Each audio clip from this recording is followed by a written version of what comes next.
Nissan Leaf, lançado em 2010, é hoje o carro elétrico mais vendido do mundo e chega agora ao Brasil. Nesse vídeo, nós vamos tentar esclarecer todas as suas dúvidas a respeito de um carro 100% elétrico. E antes que você pergunte, nós vamos esclarecer. Carro elétrico não dá choque. Está no ar Os Especialistas.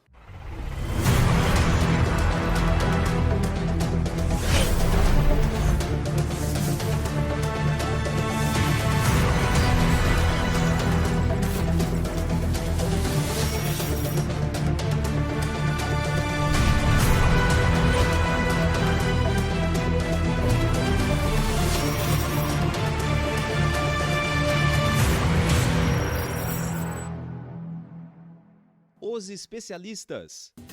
Oferecimento: Ford, Mercedes-Benz, OLX e Renault. Fernando, tudo bem? Tudo bem. Estamos aqui com uma coisa diferente hoje, hein? Pois Bem é. diferente, né? Agora, rapaz, deixa eu contar uma historinha bem curta. No final dos anos 90, eu fui para a Califórnia andar em carros elétricos e rodei com um EV1, que era aquele elétrico que a Da General GM, Motors Foi uma tinha. experiência que foi feita. Isso, durou Carro- 5 anos. Carroceria mais ou de menos. plástico, né? Carroceria de plástico. Rapaz, eu vou te falar que foi assustador, porque o carro ele tinha uma autonomia anunciada de 160 quilômetros. Uhum.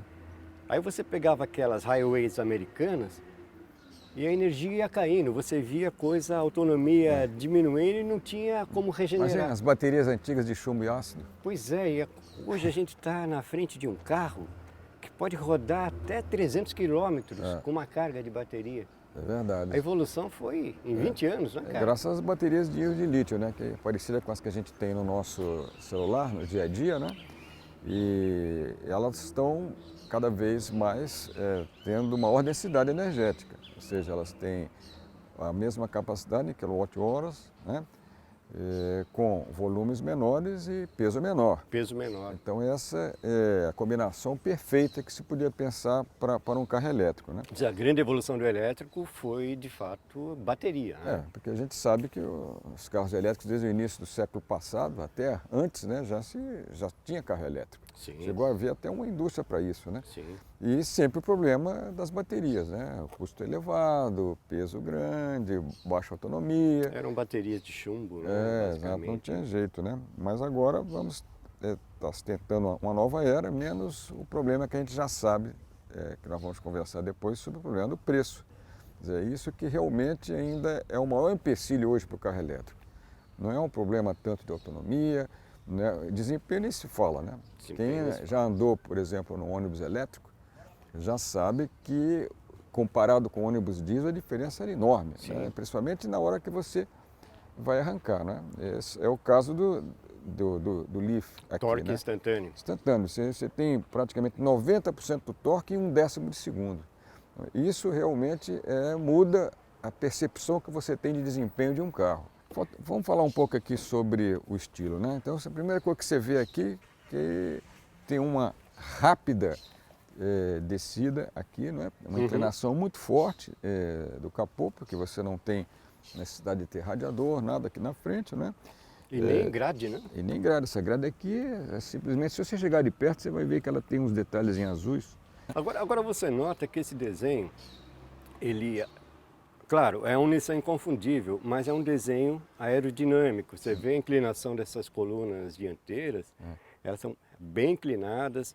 Essa frente aqui, ela é bem caída, né? O nariz Exato. do carro é bem caído. Isso graças ao motor elétrico, senão no motor convencional. E isso, Fernando, é um outro elemento que ajuda na autonomia do carro, Exato. ter uma Aerodinâmica. boa aerodinâmica, né? Lembrando que não é só por cima, por baixo então a vantagem é ainda maior. É um fundo plano, né? Totalmente plano, você não tem escapamento, nada que vá perturbar o fluxo. Em alguns casos você tem também o catalisador que atrapalha, né? Então, Pois é, a propósito disso, vamos ouvir o engenheiro Ricardo Abbe, da Nissan. Foi ele que validou o Leaf aqui para o Brasil. E ele fala sobre evolução de bateria e também sobre aerodinâmica. Vamos ver essa entrevista rapidinho. A bateria ainda tem muito a desenvolver, né? Talvez novos materiais, novas concepções e muitos estudos estão sendo realizados para isso, né? Também outro fator importante que acho que é bom colocar é a aerodinâmica, a importância da aerodinâmica no carro elétrico, né? Porque como você não tem perdas mecânicas em carros elétricos, entre 50% e 60% são perdas aerodinâmicas. Tá? Então o coeficiente desse carro ele caiu para 0,28, 4% melhor que o Leaf antigo.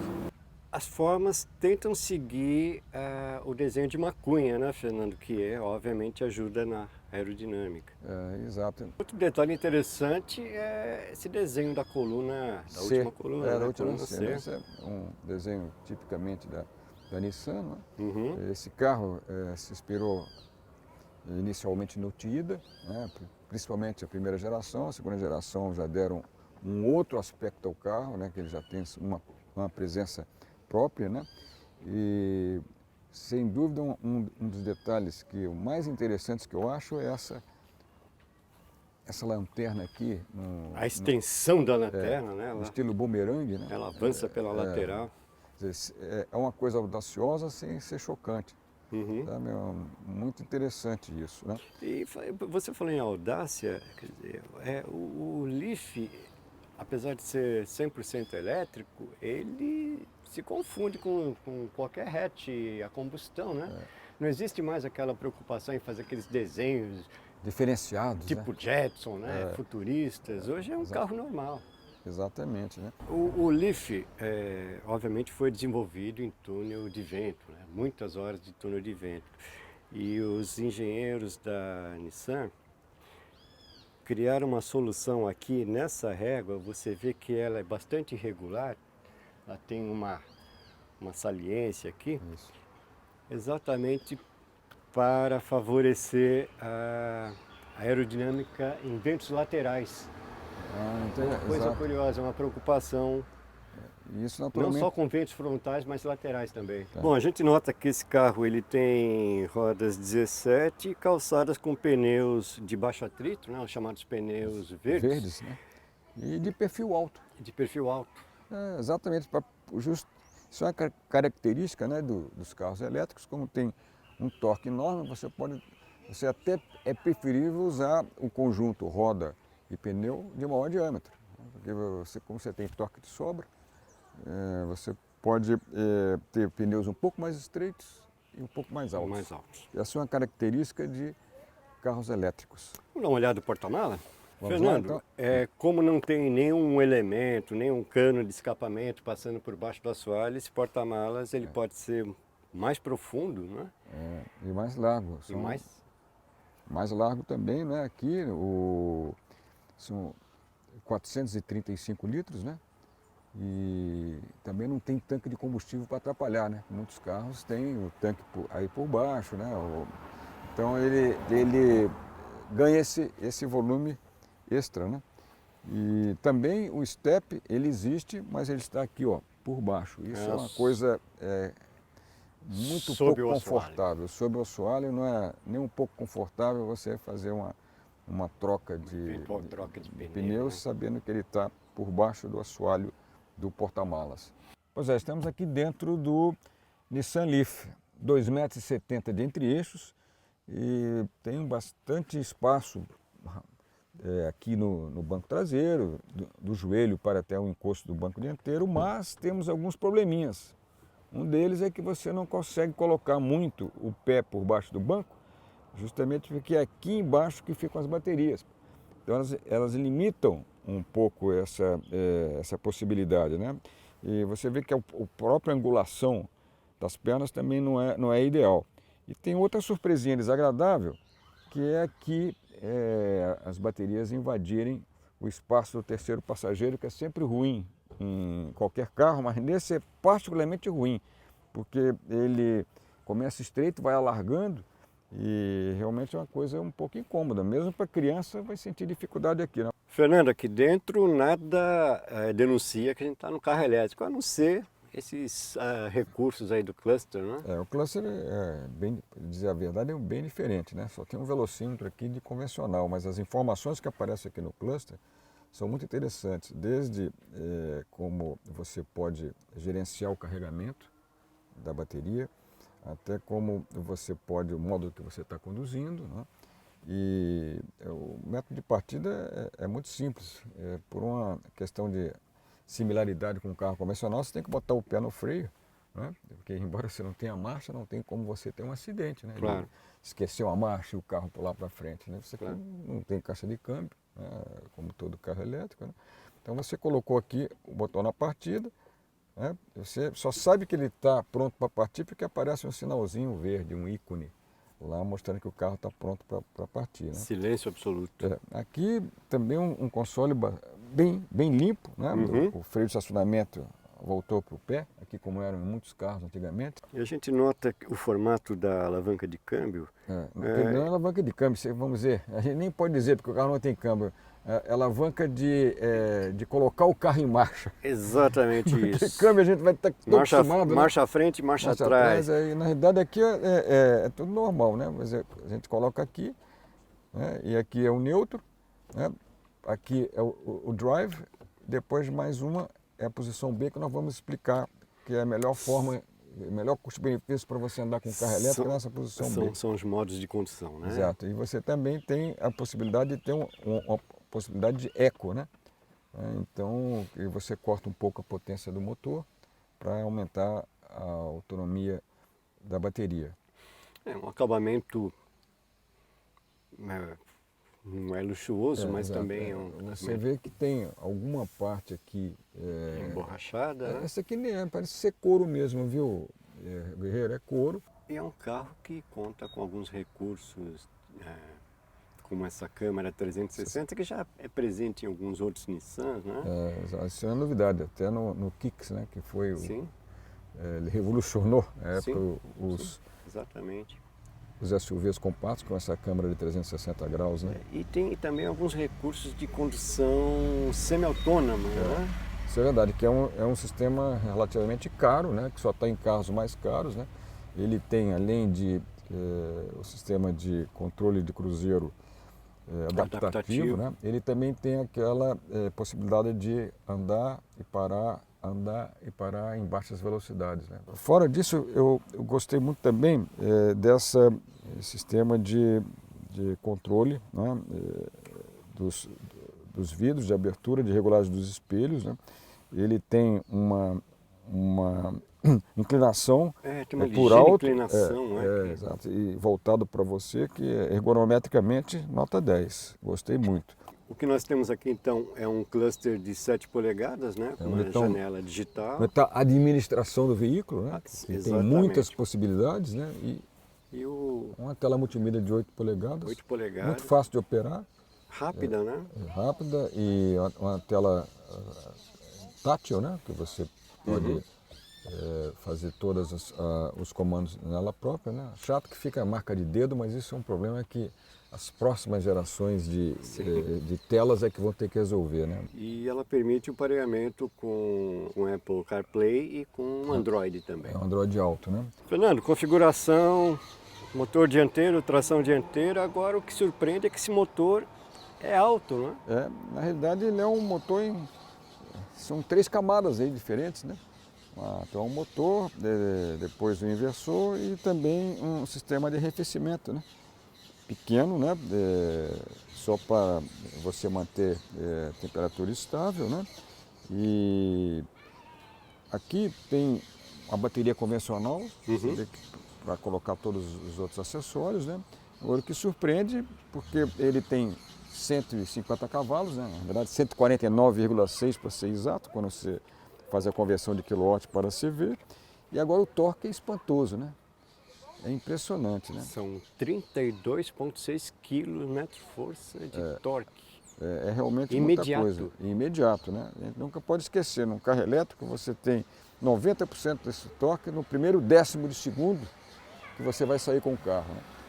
Então, se você quiser realmente colocar o pé no fundo, vai se assustar. Nós vamos mostrar isso daqui a pouco. Bom, Fernando, o que a gente tem aqui é o que a gente pode chamar de duas opções de recarga. Bocais de abastecimento. Isso, exatamente, né? Então você pode ter a recarga comum, né, e a recarga rápida. Porque a Nissan fornece um kit de carregador, tanto de parede, né, que eles chamam de wall box, eles já instalam na sua casa. Já está tudo incluso no preço.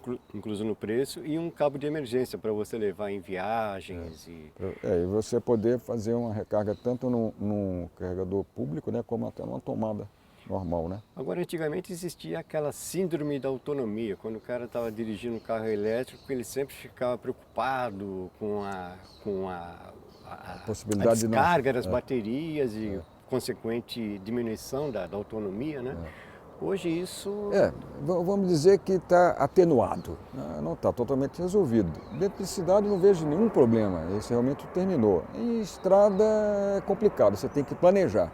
Você não pode ir para qualquer lugar sem saber quanto é que você vai fazer, onde existem os postos de recarga. Principalmente porque a autonomia em estrada cai drasticamente em relação à autonomia no uso urbano, que nós vamos ver agora. Claro, porque você não usa o regenerador, né, que é o freio.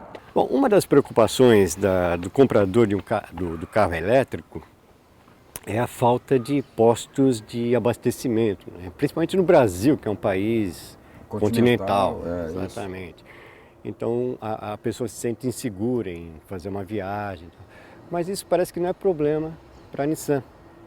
Nós vamos ouvir o que o diretor de marketing da Nissan do Brasil, Humberto Gomes, fala sobre isso. Hoje, com a solução que você tem na mão, com o carro, com a eficiência do carro, com todo esse conjunto de coisas, tanto as soluções para carga e a bateria que é eficiente, uma infraestrutura pública ela seria pouco necessária. Aqui, antes de começar, vamos ter uma pequena surpresa não muito agradável, que o sistema automático, você tem que manter o dedo aqui e ele é automático só para baixar, né?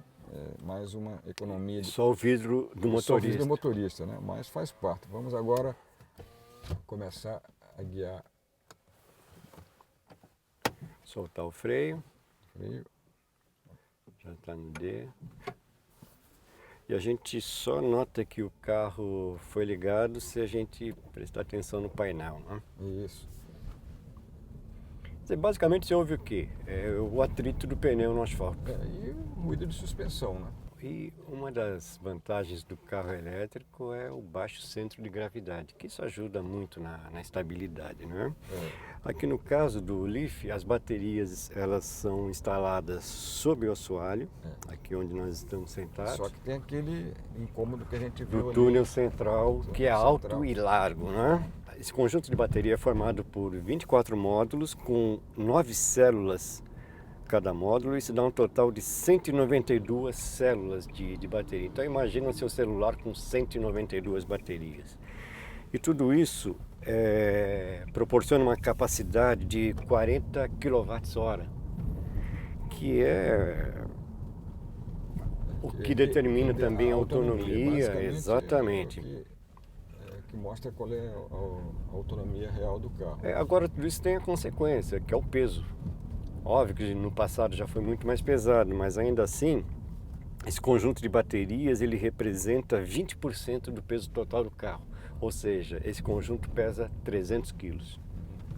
É verdade. Então, mas o que quando você guia o carro, nada disso aparece, porque a resposta do acelerador é tão, como eu te falei... Imediata, né? Imediata, né? Que você fala, peraí, eu estou aqui num carro de corrida, quase, né? Porque realmente a possibilidade que você está à sua frente, né? Você é surpreendido pela resposta do acelerador que você nunca imaginaria que chegasse a esse ponto, cara. Ou seja, esquece os 149 cavalos, isso não representa nada. O que conta aqui é esse torque absurdo do carro. Absurdo e imediato, Imediato. Né? Mais do que o absurdo, é imediato. É impressionante. E eu escolhi aqui o método de condução mais adequado para quem vai andar em cidade, que é a posição B de Brasil, né? Onde você tem nessa posição um sistema de regeneração maior do que o drive, né? e sem ser tão efetivo como o e-pedal, o e-pedal em inglês, né? Vamos explicar o que é o e-pedal. Na realidade, ele é um sistema que super regenera as baterias em frenagem. E ele muda completamente a maneira de você dirigir em relação ao carro convencional. Ou seja, você pode até dispensar o pedal de freio. Em 90% das situações, eu diria até mais. Você até pode colocar o pé do freio porque você não acredita que o carro vai desacelerar. Ou seja, você tira o pé do acelerador, a desaceleração é imediata. É imediata. Né? E estamos entrando agora numa pista expressa, né? Então aqui, ó, você olha que... Você vê que o torque, ele provoca até derrapagem do pneu, né? Exato, mesmo tendo controle de tração. Tudo que você está vendo aqui que o carro desacelerou, eu não coloquei o pé no freio, não. Não é pé no freio, bastou tirar o pé do acelerador. Eu nem tirei totalmente. Essa é a maneira de você conduzir, que você se adapta. Você pensa que é difícil, mas não é. Em meia hora você já sabe explorar bem o chamado pedal elétrico, vamos dizer assim. Nem é de elétrico, mas no caso seria de eletrônico, né? Quer dizer, é um pedal eletrônico mesmo, né? Que você consegue administrar a regeneração das baterias e o que se chamaria de freio motor, né? Quer dizer, no fundo é um freio motor, né? Lembra quando o câmbio manual que você arrancava em primeiro, se você tirava o pé, o carro dava realmente uma desaceleração violenta, é mais ou menos isso. Lembra nos carros de câmbio manual, você andava em primeira e tirava o pé. Lembra o carro de câmbio manual? Lembro, o carro de câmbio manual. Primeiro tirou o pé, ele dá aquela redução de velocidade brusca. E isso aqui é exatamente igual, só que você pode administrar isso, premindo um pouco mais o acelerador ou um pouco menos. E com isso, a primeira vez que você faz isso, o carro vai parar antes do que você imagina, né? Isso foi uma novidade introduzida pela Nissan na segunda geração do Leaf, que foi em 2017. A primeira geração é de 2010, né? Como o carro é extremamente silencioso, você vai ter que ter um dispositivo que vai ser obrigatório na Europa já no ano que vem, e todos os carros elétricos vão ter que emitir um som. Cada fabricante alerta a pedestres e ciclistas que você está se aproximando. Exato. E hoje você já tem isso quando você dá marcha ré, né? Você já tem um alerta sonoro. Um alerta sonoro, né?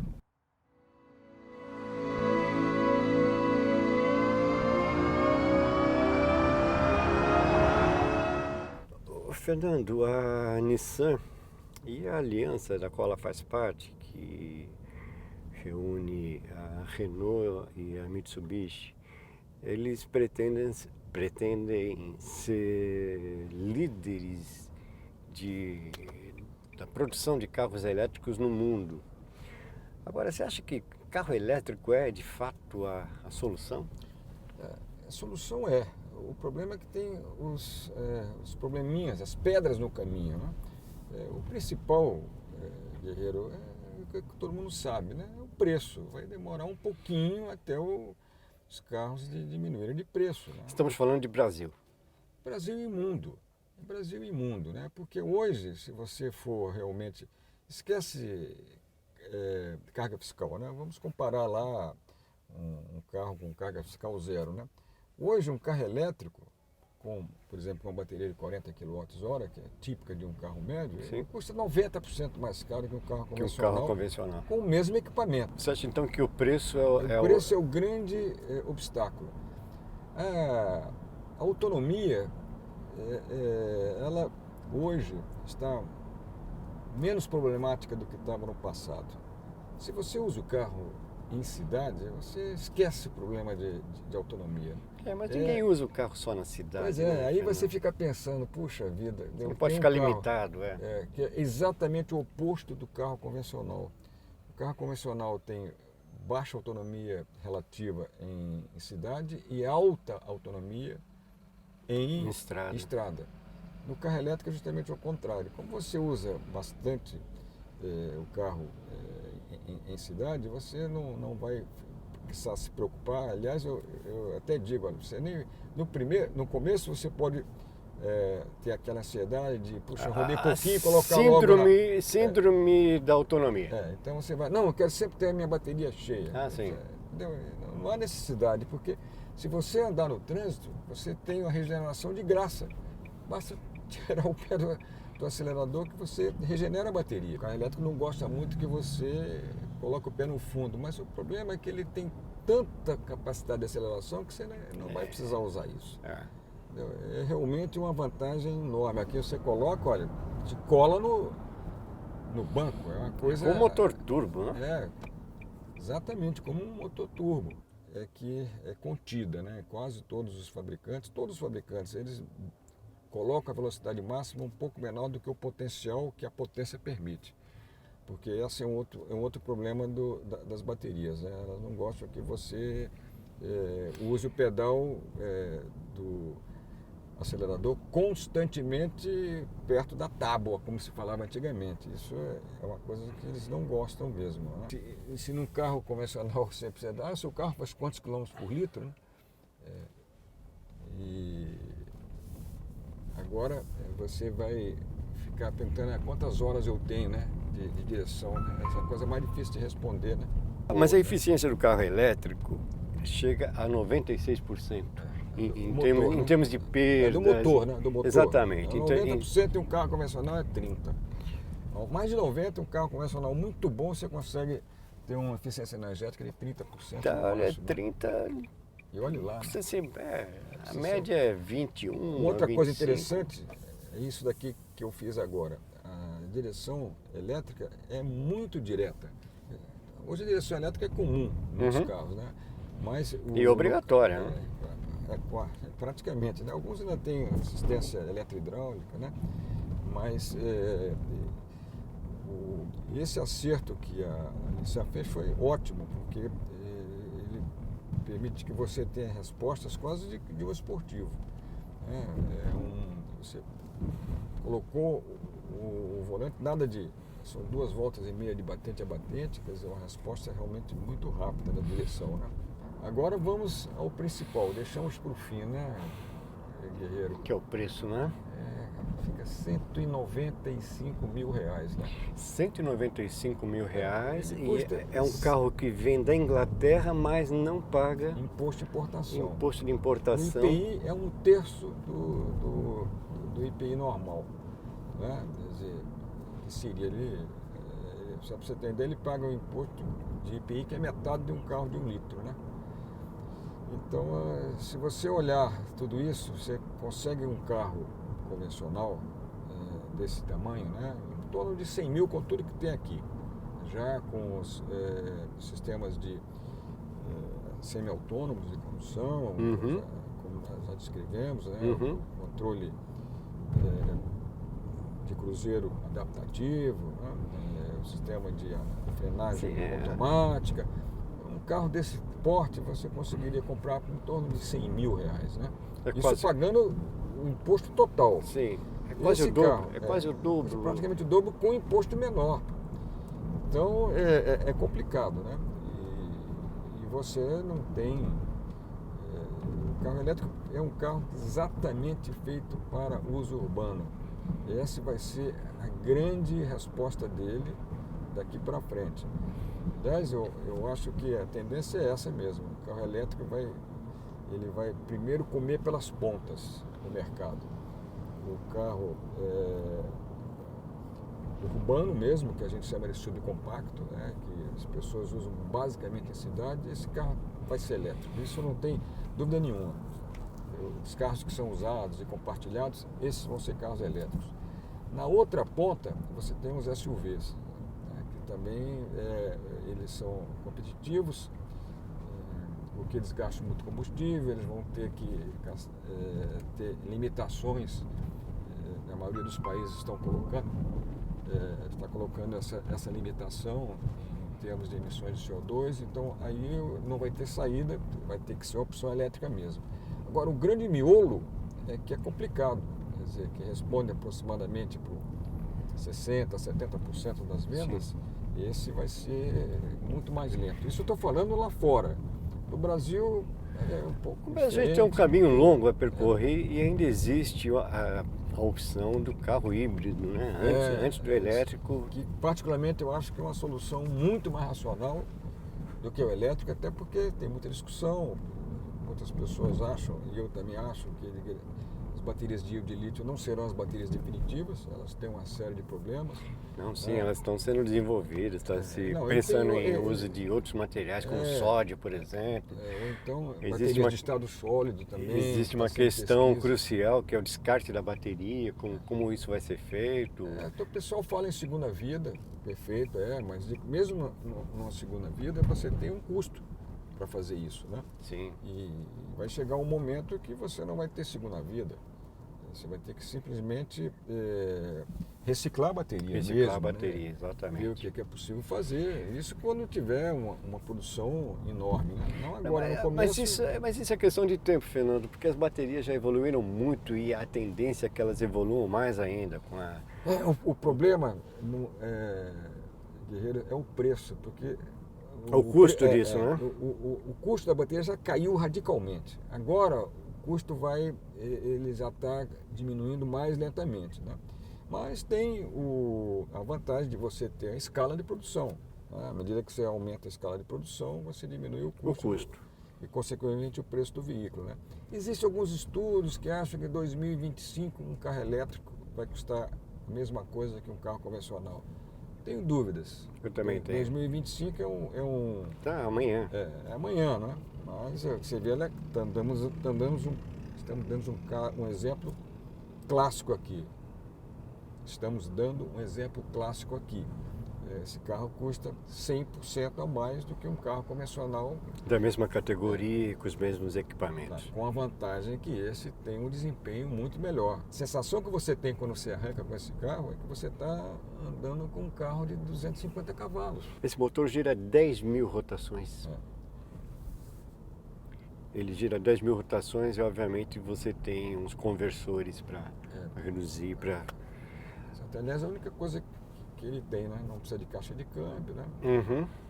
Fernando, o preço é alto, mas será que a relativa economia que você tem ao economizar no abastecimento com gasolina ou mesmo álcool, será que não compensa isso ao longo do tempo? Hoje é muito mais, o custo por quilômetro de um carro elétrico é baixíssimo. Isso sabe, né? Mas a gente não sabe qual vai ser o futuro do preço da energia elétrica, né? O que a gente sabe é uma coisa, é muito difícil o petróleo subir de preço. Ele chegou a um teto, vai começar a ter concorrência dos elétricos, né? Então a tendência é ele ficar aí ou baixar de preço. Uhum. É o contrário com a energia elétrica, que hoje é muito barata e como ela vai ser usada em mais escala, a tendência é que ele aumente de preço, né? Então a gente não sabe quando vai chegarmos a esse equilíbrio, né? Os próximos 10 anos vão dar um cenário mais realista. Mais realista. Os próprios europeus estão começando a ver que eles estão querendo ir mais rápido do que podem, né? Isso eu já estou falando já há algum tempo. As pessoas falam, mas na hora da prática fica difícil. Hoje as vendas de carros elétricos na Europa dependem de subsídio direto. Por que tem que ter o subsídio? Como aconteceu nos Estados Unidos. Porque a carga fiscal é baixíssima. Uhum. Então você tem que dar um subsídio direto. Aqui, como a carga fiscal é gigantesca, o subsídio é simplesmente diminuir a carga fiscal. Então é uma situação artificial também, não é? Porque o governo está conta com essa arrecadação, né? Se bem que um dia a reforma tributária, quem sabe, pode tornar os carros impostos mais perto da realidade, né? Os impostos mais palatáveis. Porque não é normal no Brasil você ter essa carga fiscal que absurda, né? Vai a 40%, 50% do preço do veículo, né? Fernando, um ponto positivo desse carro, eu acho que é o desempenho. Né? O desempenho, né? Em função do torque, né? Esse é o carro, prazer de dirigir e, claro, o silêncio, né? Esse carro, ele é o líder de vendas entre os elétricos hoje, com 400 mil unidades. Acumuladas desde 2010, né? Exatamente. Deve ser agora passado talvez pelo Tesla 3, né? Mas E aí vai ter mais concorrência também, né? O Tesla hoje praticamente não tem concorrente na faixa dele, né? Uhum. Ele vai passar a ter em breve, né? Enfim, Mas o ponto negativo seria o que? O preço. basicamente. E se em estrada, que é a autonomia. Bom, mas isso não é uma característica desse carro, é uma característica de todos os elétricos, né? É verdade, mas ele agora gosta muito do ambiente urbano. E quem roda bem mais, como a maioria das pessoas no dia a dia, não vai ter nenhuma surpresa desagradável quanto à ansiedade de autonomia, de você ficar sem... Toda hora plugando o carro. Não há necessidade, né? E na estrada você tem que fazer uma viagem planejada, né? Tem que realmente fazer planejada, saber onde é que tem... Levar o seu carregador portátil, né? O seu cabo para recarga de emergência. Você também estudar como é a topografia, né?